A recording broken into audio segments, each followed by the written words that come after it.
Today, we're going to talk about a story that's part medical mystery, part profound human tragedy.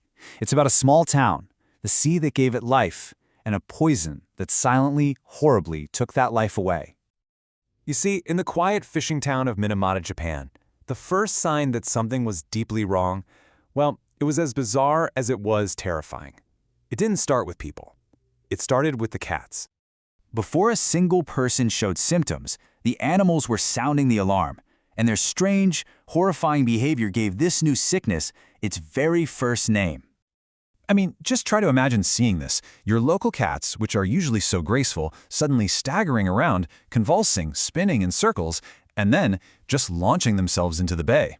The villagers called it the dancing cat disease, and while some were deeply unnerved, others just laughed it off. No one had any idea it was an omen of what was to come. To really get this tragedy, you have to understand the town itself. Life in Minamata revolved completely around the bay. The sea wasn't just a job. It was their culture, their pantry, their entire way of life. Fish was on the table every single day. And this is really the heart of the story.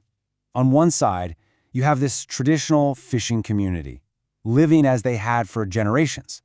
And on the other, you have the Chiso Corporation's chemical factory, a huge symbol of Japan's post-war industrial boom. And what no one knew was that this factory was dumping its industrial wastewater directly into the town's lifeblood.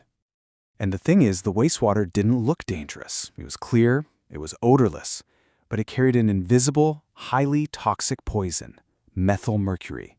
And it just flowed into the bay, day after day, year after year.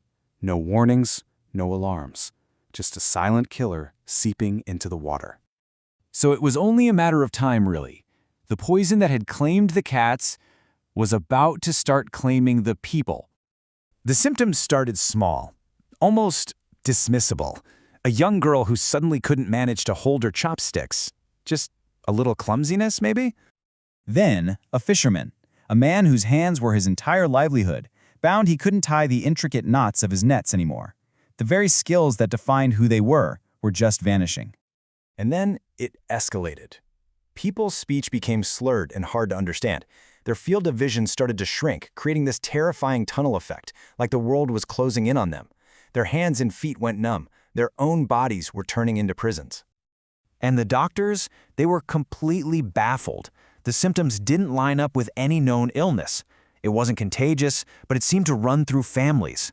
Fear and confusion just gripped the entire town as this unnamed disease started tearing their lives apart. And then came the cruelest twist of all. The methylmercury was so potent it could cross the placenta from mother to child. So you had mothers who often showed few or no symptoms themselves, giving birth to babies with devastating, lifelong neurological damage, twisted limbs, severe developmental disabilities. The womb, which should have been a sanctuary, had become the very first place of exposure. So, how did this happen, scientifically? The answer lies in a grim pathway that leads from that factory, through the water, and right into the human brain. It's a textbook and horrifying case of bioaccumulation. The factory dumps the methylmercury. Tiny organisms in the bay absorb it. Then, small fish eat those organisms, concentrating the poison in their bodies. Then, bigger fish eat the smaller fish, concentrating it even more. And by the time that poison reaches the top of the food chain, the dinner tables of Minamata, it's at absolutely lethal levels.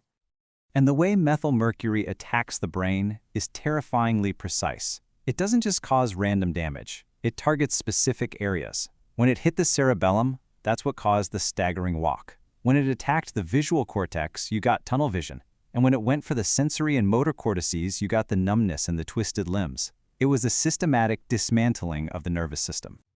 So figuring out the cause was one battle, but getting anyone to actually admit it, well, that was a whole other war, one that would drag on for decades.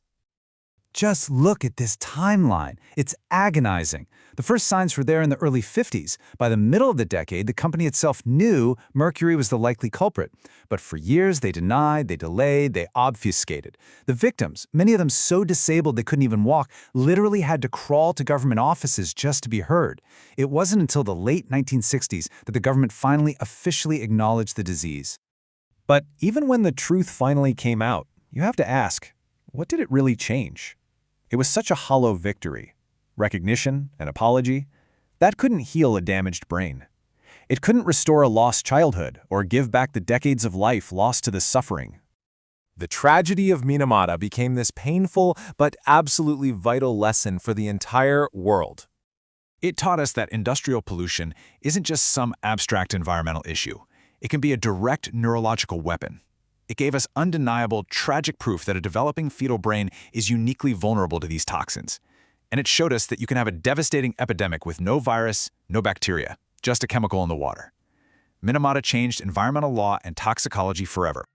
In the end, this is what we're left with. The sea, the source of life for the people of Minamata, it wasn't the villain.